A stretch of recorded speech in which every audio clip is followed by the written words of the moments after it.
Hey, welcome back, everybody. Sorry we're a minute too late, but we appreciate you joining us on Our Community, because our community is your community.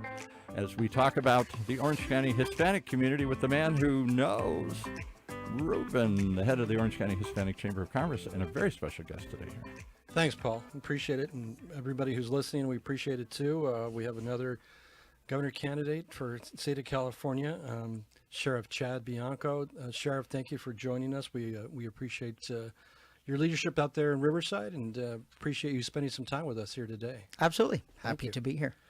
We'd like to start out with our guests, just telling us a little about yourself personally. Well, personally, I'm a dad, a husband, and a grandpa. Okay. And then I come to work and I have a day job that helps me take care of them. I'm a transplant to California. Okay. I came here. I was 22 years old when I came here from a small town in Utah. Came here for my California dream, and I found it. I found law enforcement. It's not something that I grew up saying that I was going to go into. It was kind of accident that I fell into it.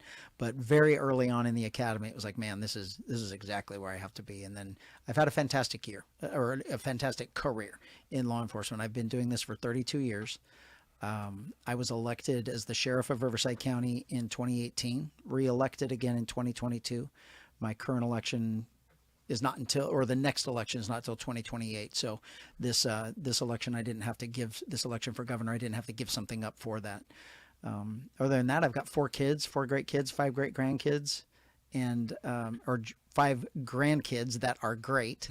And we're very happy to be in California. We don't want to leave California, and ultimately that's why I'm doing this. Well, that's great. How did you accidentally get into law enforcement? You know, it was never anything that I thought that's what I want to be. Growing up, I mean, ultimately, if it was up to me, if my life would have been up to me, I would have been probably around now being inducted into the Major League Baseball Hall of Fame. But there was me too. Yeah, there were different plans for me. Yeah. So I came to California and I worked some various construction jobs. I was working for an auto dealership in the service department, and one of my friends was in the academy in part-time. Back in the early 90s, no law enforcement agency was hiring. If you wanted to be in law enforcement, you had to put yourself through the academy. And he was in the academy part-time, so at work we'd talk about it and he'd tell me how fun it was and all the things that they were doing. And at the time, it was more money. It was good insurance benefits that I didn't have from the job that I had.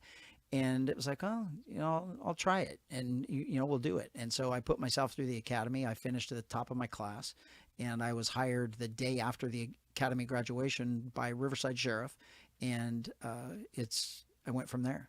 Wow. And so you've been there 20 plus 32 years. 32 years, but 20 plus years when you decided to run for sheriff. What made you want to run for 25.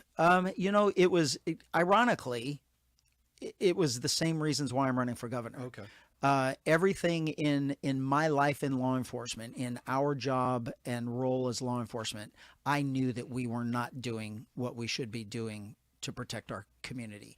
I knew that we were not fiscally responsible. I knew that we were not trying to save money. I knew that we could do a lot more in the protection of our communities, in the safety of our communities, than what we were doing. We had a current agenda that basically encouraged us to do nothing, because when you do nothing, nothing bad happens. Yeah. And unfortunately, that's not how law enforcement should work. There's proven law enforcement that proactive law enforcement is how you keep communities safe. You engage with the community, you're proactive. And I knew we weren't doing that. So I ran on a platform of changing the direction of Riverside County law enforcement, fiscally responsible. Our morale in our department was through the roof. People were leaving. We're a big agency, but when I was sworn in, we were losing anywhere between 30 and 40 people every 2 weeks. They were going to other agencies. Really? Yes, morale was horrible. And so I equate it to what we have in California right now. People are leaving left and right. Businesses and residents are leaving left and right. The morale is horrible in California. We're not fiscally responsible. We don't have policies that are making our communities better. They're actually harming our communities, and every aspect sees it. And it's that environment that is lacking is leadership. Yeah. We haven't had a leader in California decades and decades. And arguably someone would say, well, yes, we did, but we haven't. I mean, the last person that California elected as a leader was Ronald Reagan. He was recruited because of his leadership ability in his world, and they used that, his charisma, his ability to get along with everyone, his ability to attract people to his side and convince. He was a leader, and that's really the last time we elected it. We elect celebrities, we elect politicians, we elect bright shiny objects, and that's what's harming us. We need integrity, we need leadership, and honestly, I think that in my run and what we're doing in the campaign and how well we're doing in all of the polls, is that's what people are looking for. If you, even me as a Californian, I want to be able to look at California government and say, I trust them. I trust what they're telling me. I trust they're doing whatever they can in our best interests. That's what I want to happen. And no one has that feeling right now. That's what we want. We just don't get it. And I think that's with people looking inward at me and saying, look, the sheriff of one of the largest sheriff's departments in the country, elected official in one of our largest counties, he has a proven record of leadership and integrity and all of those things. And I think that's the appeal to me, is they just want somebody normal that's going to go make sure that California government's working for them instead of really us working to make California government bigger for some personal or political agenda. I think we're all tired of politics. And that's another thing with a sheriff. You can't hide the fact that I'm a Republican. That's how you're registered. So we get identified by something. But for 32 years, even as 8 years as the sheriff, never once, I don't have my dispatchers ask people who they voted for when we respond to 911. I don't ask you if you're a Democrat or Republican before we help you. We respond to emergencies and we fix them. And that's what I'm going to do in California. It's a big emergency, and there are many of them. And we're just going to hit them head on, and we're going to make sure we fix them. Well, I know we've had attorney generals that have become governor of the state of California. I don't think we've had anybody with a law enforcement background. Never. Right? Never. And so what sensibility and what background do you think that brings to becoming governor or being governor? Truly, it's problem-solving ability. If you look at what I have done for the last 32 years, everything about my day, I strap on a gun and a vest, and I go to work every single day to make somebody's life better. We answer 911 calls that are people's emergencies. We have to go there. We have to arrive. We have to get as much information as quickly as possible and then fix that situation so we can go on to the next emergency. There's no committees. There's no, let's have a meeting next week. There's no a meeting of the minds. We are taught and we are conditioned on the job training of how to cut through all of the noise and get to the root of the problem. If we can arrest somebody, we arrest them. If we can solve it amicably amongst the disputing parties, then we do that. That's the best way to do it. And then we move on to the next one. And, it's when you have a lifetime of that, there's nothing that phases me. There's nothing that scares me. There's nothing that intimidates me. And I get asked this all the time. Well, what are you going to do about this? I'm like, well, we know it's broken. We're just going to fix it. And I don't have to tell you how I'm going to do it. We don't need a roadmap. We just need to do it. And that's the difference between what I've been doing for 32 years is I'm just a problem solver. That is my job, is to make everybody's life better around me. And sometimes it's sacrificing myself. It's not a secret that law enforcement sacrifices its family sometimes for work and for the things that we have to do at work. There's been numerous times where afterward I get out of a situation and I think, holy moly, my kids could have lost their dad right there. And I didn't even think about that. It was just rushing in there to fix and save and rescue someone else. And that's everyone doesn't have that ability. I'm a God believer, and I believe that's an ability that God gave me, is to be able to not think about myself when I'm making decisions and worry about everybody else. Don't worry about whether or not you're going to get hurt or whether or not it's going to harm you politically. Just go out and do the right thing. And a big example of that is what I did during COVID. I got thrown on the national stage when I said, we aren't doing that. We're not shutting down our county. I'm not shutting down churches. I'm not shutting down businesses. You don't get, as a government, you don't get to say which business is more important than somebody else's business, because those businesses were the livelihood of that family and of those workers. And they're essential to those families. And I said that in my speech, was that every job is essential to someone. And I was not going to make a criminal out of a single mom trying to put food on the table for her kids. And it just didn't make sense. Nothing made sense, because I had that ability to look at it from a bigger picture without emotion and just attack it for what it was. And that truly is the difference between me and all of the people on this ballot. Is no one has that. No one has ever been in those situations. I make daily decisions that involve life and death, that involve injury, that involve massive consequences. And eventually, with 32 years, you get trained how to do the right way. And sometimes you may not do it right originally, but you get to a point where you don't care if you're wrong. You fix what you're wrong. You don't die by being wrong. You make the course adjustment, and you work to that end goal. And I think that's a learned ability. That's not something that you can just say as a politician that I'm going to do something, because until you're put in a situation where there's consequences of your actions and your decisions, you don't know what you're going to do. Yeah, that's right. I know you've talked about homelessness, and you don't technically call it homelessness. You have because it is a broader term. When you look at veterans, you look at children who age out of foster care, you look at people who have mental health issues, drug addictions. There's a vast array of people who are homeless, and it seemed to have exploded here in California somewhere around since 2019. $24 billion has been spent with very little to show for it. What is your take, and what are you going to bring to the table as governor to help solve this issue? It's definitely a social program that has to be adjusted, a social movement, a social agenda that we have to help people who are struggling. But what we see today is a play on our emotions, and it's psychologically using words that affect us emotionally. And when you call it homelessness, a good person automatically feels bad for someone that does not have a home to live in. And the reality is, this has nothing to do with homes. This is why we've used the home thing to create this industrial complex that siphons and launders all of this money back into the political cycle to keep them elected again. What we see on the street today started in 2014. Throughout history, the level and the number of homeless has always been very constant. And then at 2014 till 2026, that is a 45-degree angle upward. And it's not going to stop, because we're purposely causing it. And in 2014, what happened was Prop 47 made drugs legal.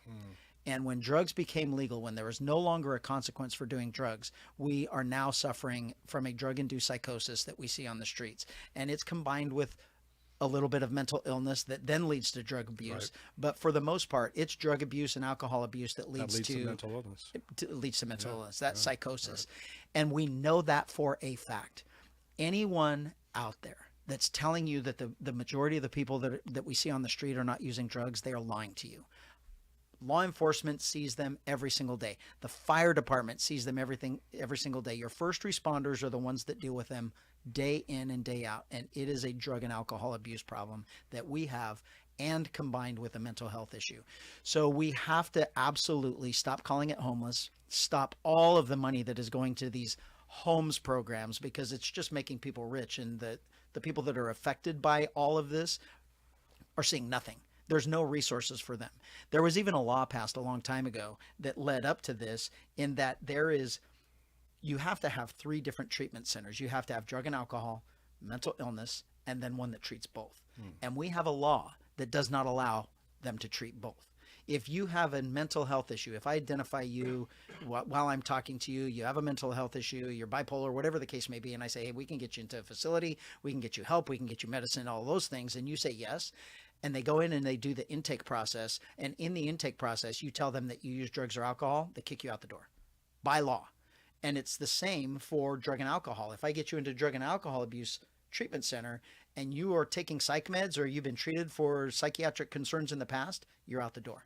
It's a system that has been set up to enable what we currently have.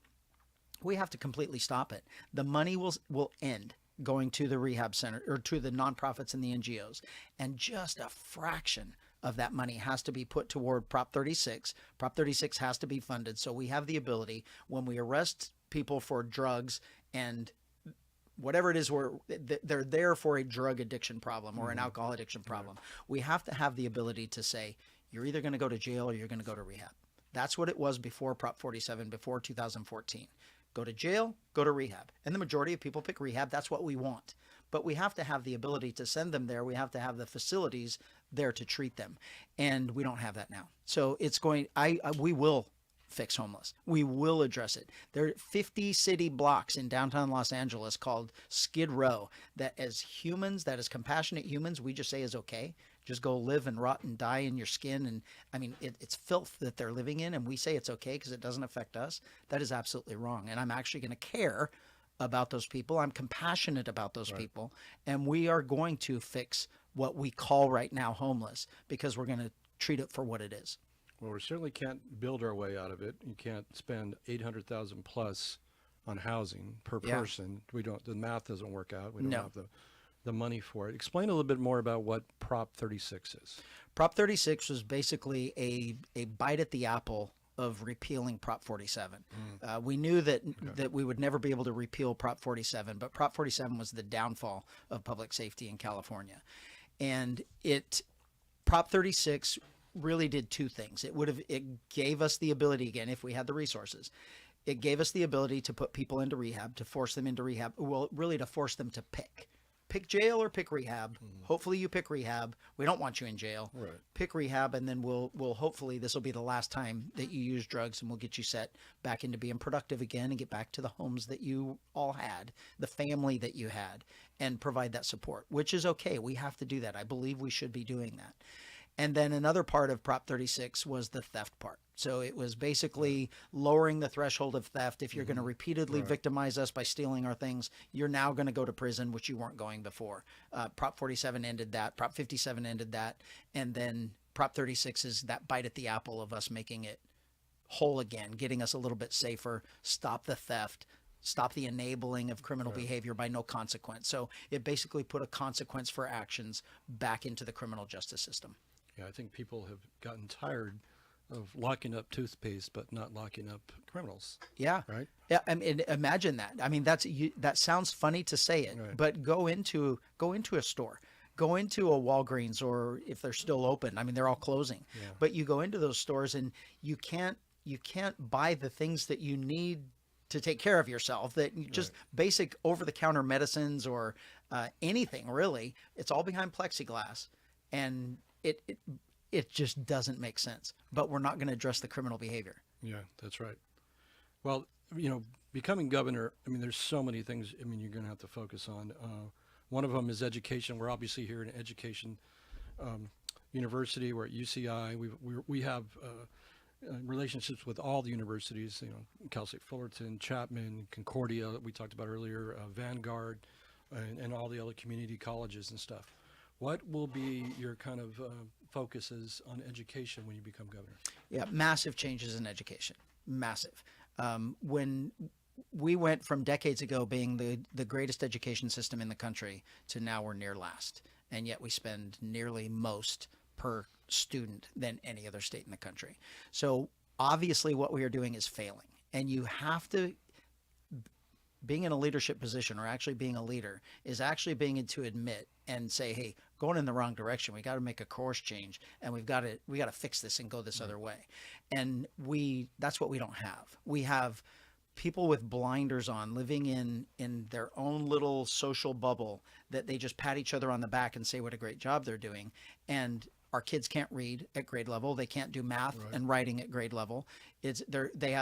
We have completely gone away from critical thinking skills. We don't teach kids to critical think anymore. We don't teach kids anything. Our below college level, we have to have trades back into our education system. We have to teach kids that you don't have to go to college. You don't have to get an education. We need workers. We need people that can build a house with their hands. We need people that can work machinery, be welders, be electricians, all of those things that you can get that education while you're learning in an apprentice program. You're not going to get that ability to work with your hands reading a book.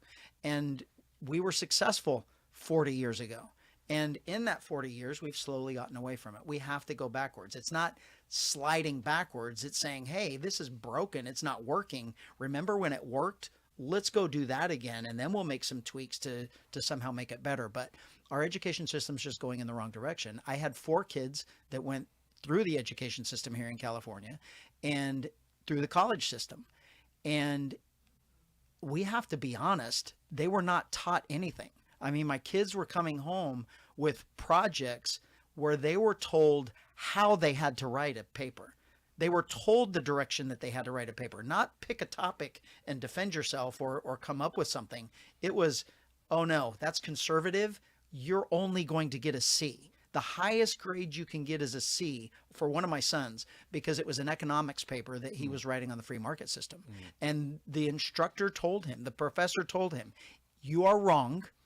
And if you go down that path, the highest grade you're going to get is a C. My son was an athlete, and he knew my rule in our house was you get A's and B's. We'll pay for you to go to school, but your work is your athletics. Right. And if you're not going to maintain your grades for athletics, you're going to get A's and B's, and then I'm going to pay you for those by paying for your school, and you can go through your athletics. And so he was terrified. He's like, Dad, a C. I can only get a C in the class if this is my final paper. And I had to make a concession and say, okay, take your C, because he had a fantastic argument. His argument was actually, my opinion was right. But his instructor, his professor, was not allowing him to critical think. It was being told what to think. And I think that's why we're failing. I think that's why we are failing a generation, maybe even 2 in general, is we've told them what to think instead of taught them how to think. Right. And I think we have to address that. It is government's responsibility to educate our kids. It's not teach them what to believe.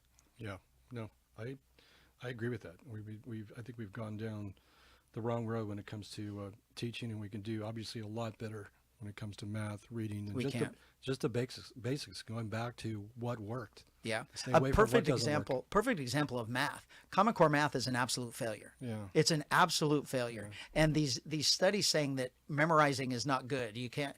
Yes, it is. We've proven that it was amazing. Yeah. China is memorizing, and Chinese kids are not doing Common Core math, and they are excelling far more than what our kids are.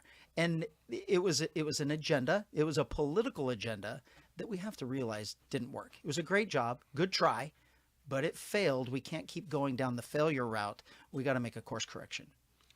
Well, we talked about earlier, I mean, before we came in the studio, just on California leading on certain things that we don't want to lead on, right? And so we're the highest tax state, right? We're, what is it, 13.35, I think is the tax. Highest gasoline tax, almost 71 cents. Other taxes as well. There's some stuff on the table people are contemplating, a wealth tax, a mileage tax. What are your feelings on taxes? They're going away. They're going away. So in the business community, businesses are leaving California, and businesses are failing in California because of overregulation and overtaxes. Bottom line. So if you want to save businesses in California, if you don't save businesses in California, the state is going to fail. A business, particularly a small business, is the lifeblood of any community, and then you combine them all for the lifeblood of the state. If the government is not going to be business friendly, the government's going to fail. Bottom line.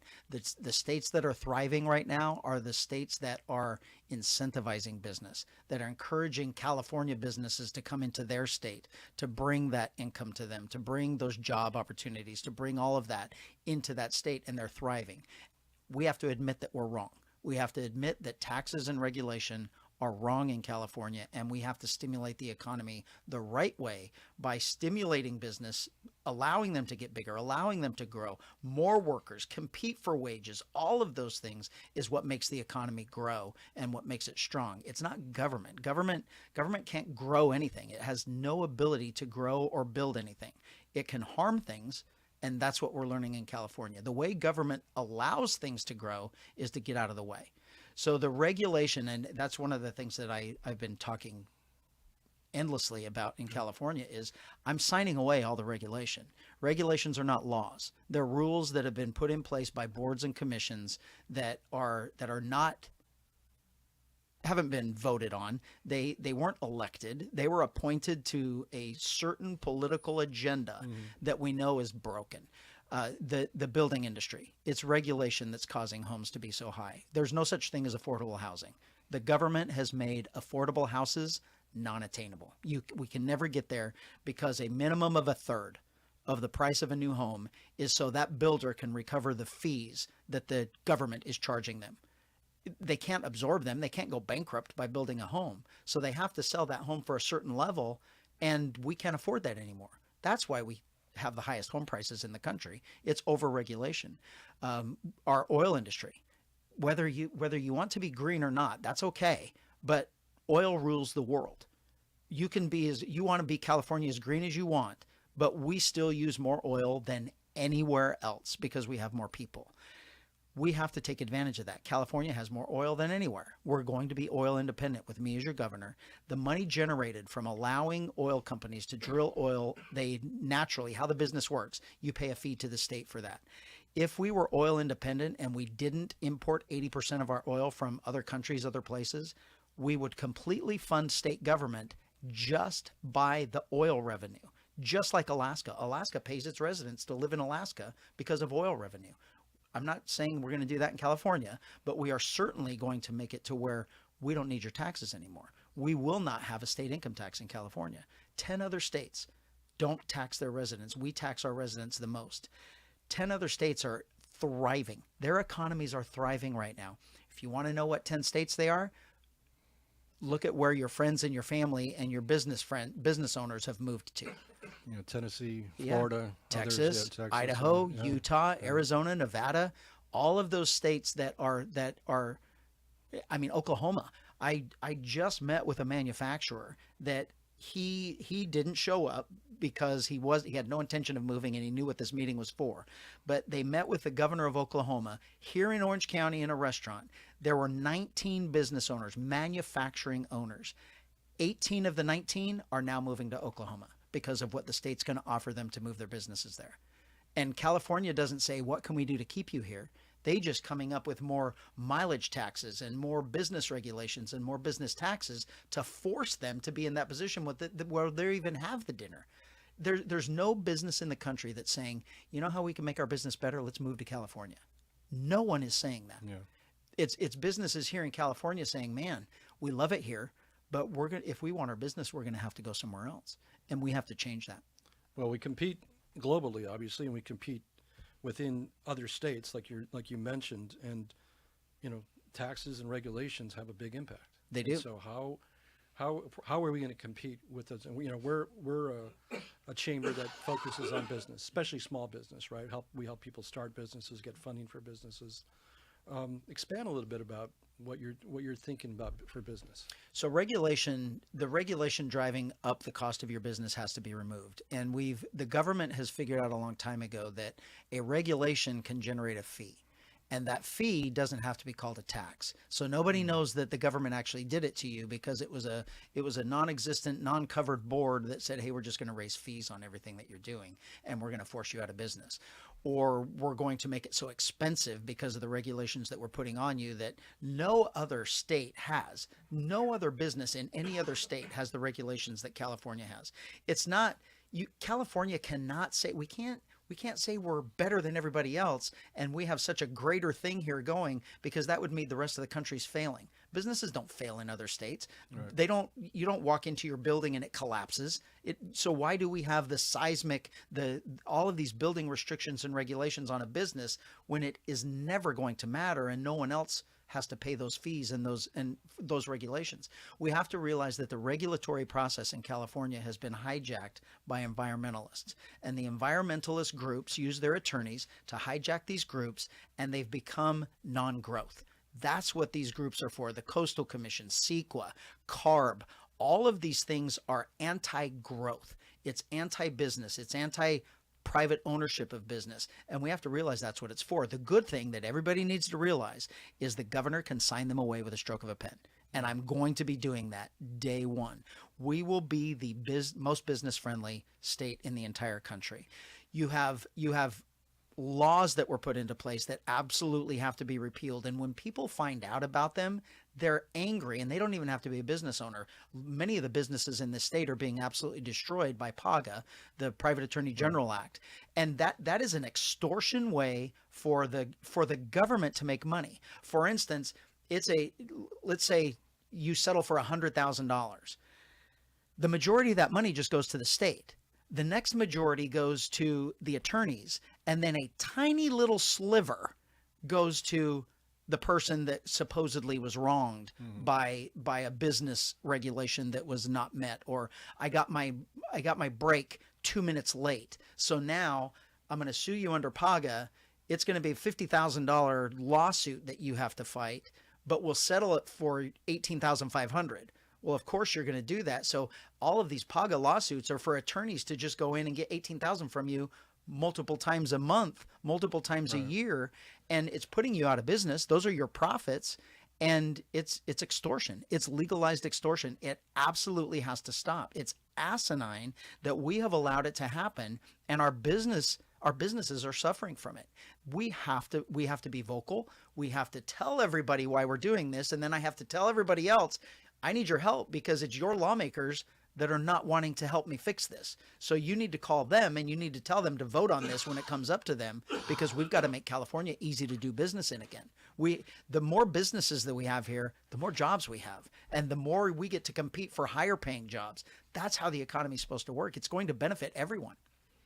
Yeah, well, 13 months ago we had devastating wildfires. And we've had more than just those wildfires. We lost, I think, 13,000 buildings, both in Palisades and Altadena area. We have an issue with insurance, in California as well.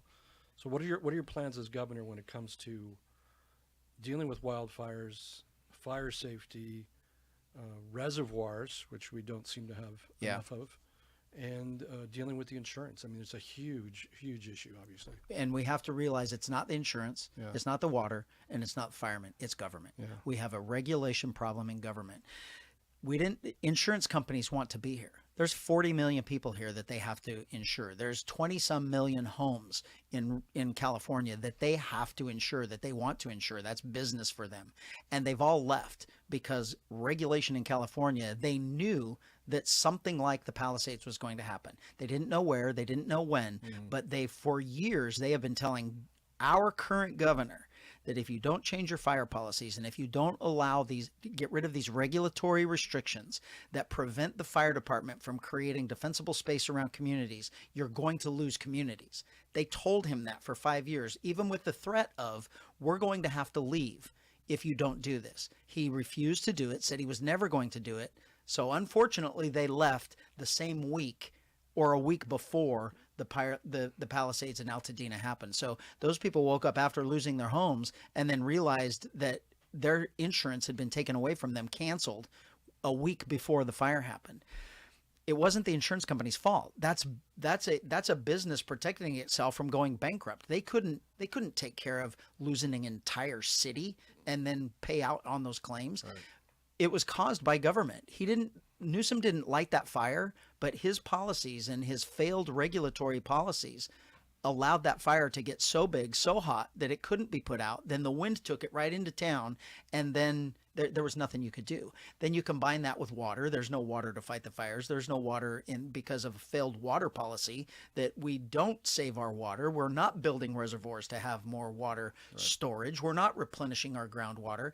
It's absolute failed government in California. It's not our firemen. It's not our business owners. It's not our business patrons. It's not our teachers. It is a failed government policy that over years, everything has just been stacked on top of one after the other, and now it's affecting every single aspect of being a Californian. That's right. And you brought up affordability, and that's been kind of a big buzzword lately with a lot of different races nationwide. What are some of the other things that you can do as governor to help with affordability? We're going to absolutely lower the price of oil or gas. gas is the driver of the cost of living because everything we do involves transportation.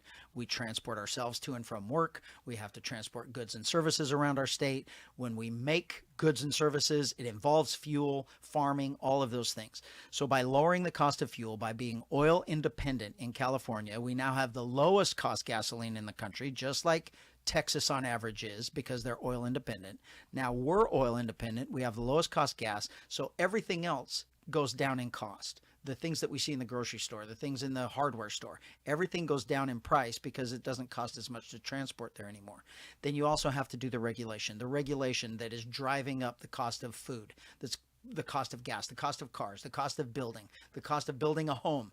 All of those regulatory issues that have fees with them or have time constraints that cost money, all of those have to be done away with. We're not helping anything. We're punishing people for living in California, and we're punishing them in a way that what's it worth to live in California? What's it worth to you to live in California? The sunshine tax. How much are you willing to pay to just say you live in California? And I think we met that limit 2 years ago, maybe 3 years ago. We've all said enough is enough. We're not paying anything more.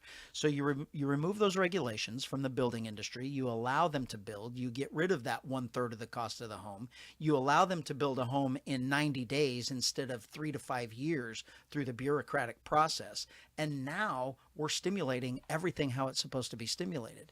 Businesses, allow them to grow. You take away you have waste, fraud, and abuse from California government that they can never pay back the billions in COVID money that they stole and then laundered.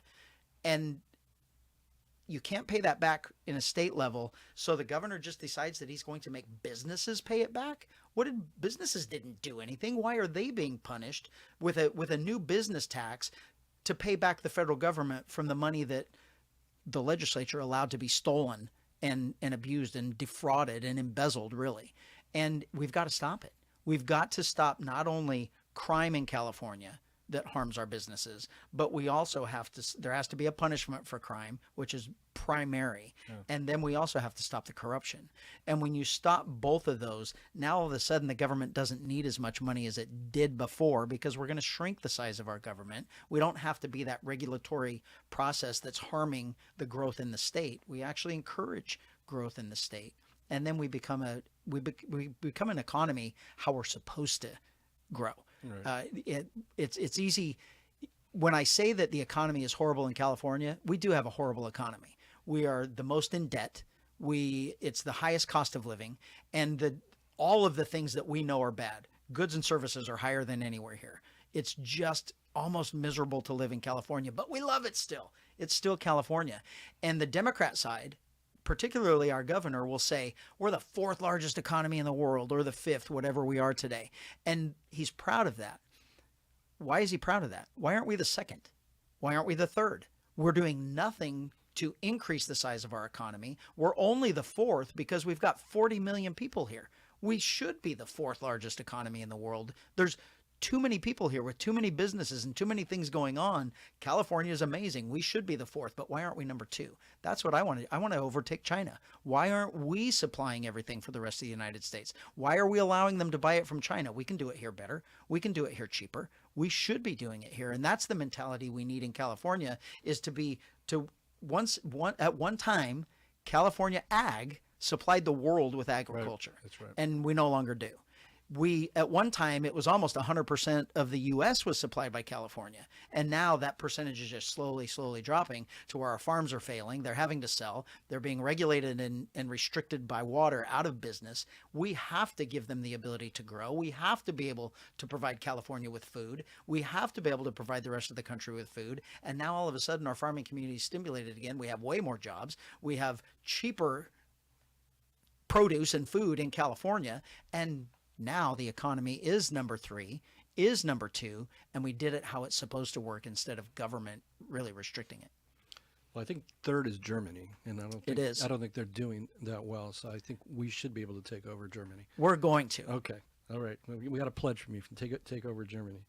You talked about affordability. We talked about housing a little bit.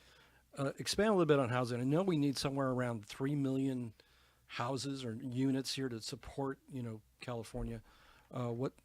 expand a little bit about on housing. Yeah, I have friends that build single family homes and communities, Okay. and they don't build them anymore. Or they'll build one or two and struggle through, but they're all my age, so they're all like, it's not worth it anymore. We can't do it. They can't build a home because they can't afford to sell a home. Nobody can buy the home that they build because of the costs generated that they have to pay in that building process. Twofold, because of the fees and regulations that they pay to government, and then because of the bureaucratic red tape that takes 3-5 years to actually build a home. There's no builder that has liquid assets to pay for it as you go. You get a loan. So a 5-year loan, you're paying interest on all of that. That has to be recovered somewhere. They can't absorb that. We're paying that on the back end of the price of a home. That's how the home price is generated. So you get rid of all the regulation. You get rid of CEQA. CEQA is going away. The California Coastal Commission is going away. All of the entities and the bureaucratic red tape that is just meant to steal money from us, that's preventing homes from being built. That's what we have to realize and be honest. The government is not creating affordability. The government is making it unaffordable. And we have to get government out of the way. Allow builders to build homes. They want to build homes. Everybody wants to build a home. You build a home, you make money. You pay people building the home. The builder itself gets to make money. And then we get to be able to buy a home that we can actually afford. That's how it works. The government is never going to make 1 million homes. It's going to have to be the free market that builds those homes affordably, cheaply enough that they can sell it to make a little bit of money for themselves, pay their workers, but then you can actually afford to buy that home. It's not rocket science. We did it before. We did it in the 80s. We did it in the 90s. We did it in the early 2000s. Even in 2010, recovering from the housing crisis, we still built massive, massive homes. And in the last 14 years, the kibosh has been put on it with regulation that has just made it absolutely unattainable. The idea, and what we're constantly hearing, what I constantly hear from local government is, are you going to give us back local control? And the answer is yes. Local control belongs with the locality. The state doesn't get to tell Irvine how to build houses or where they can build a house. Irvine decides what housing is going to look like in Irvine. And they're going to either attract people or attract kids, or whatever the case may be. For instance, Imperial County wants absolutely nothing to do with apartment buildings. They don't need apartment buildings, but the state is forcing them, you have to build apartment buildings or we're not even going to allow you to build a single family home.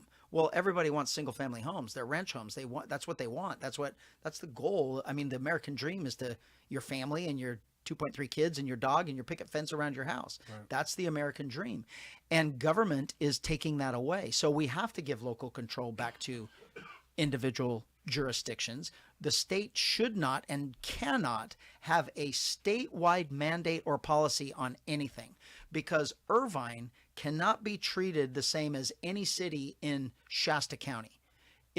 Even in my county, we're neighboring.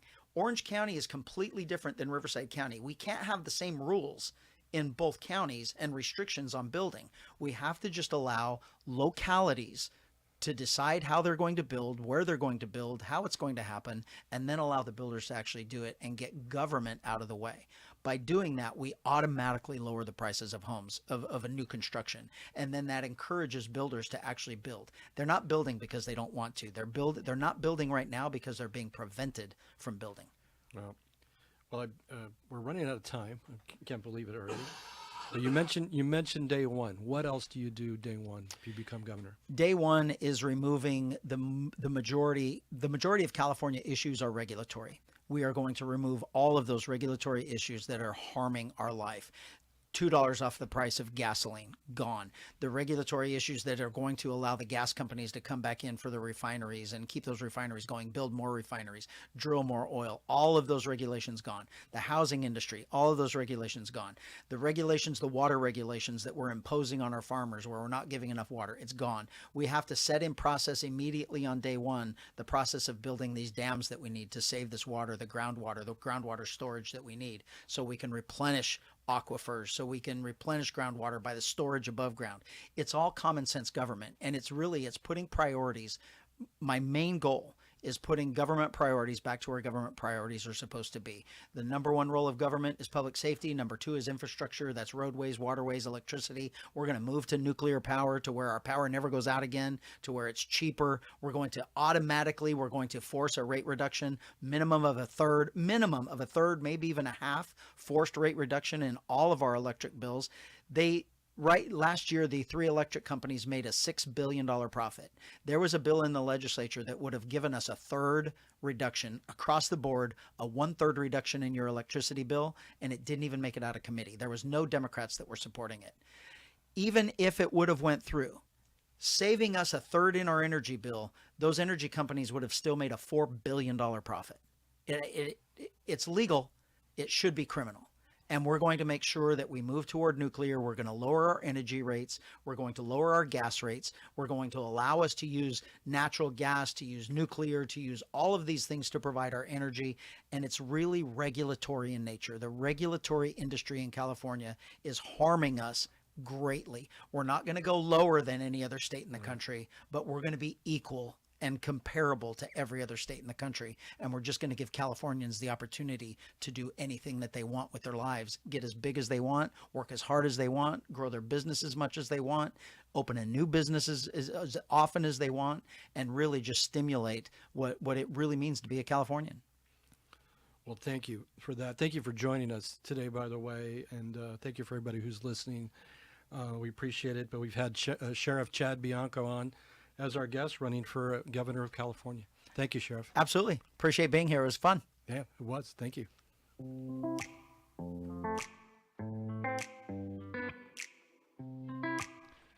Wow. Well, there's a conversation worth listening to again as we explore all the different possibilities here at our community, because our community is your community. Right here in Orange County's only community radio station, OC Talk Radio, streaming live from our studios here at the University of California Irvine's Field Applied Innovation Center.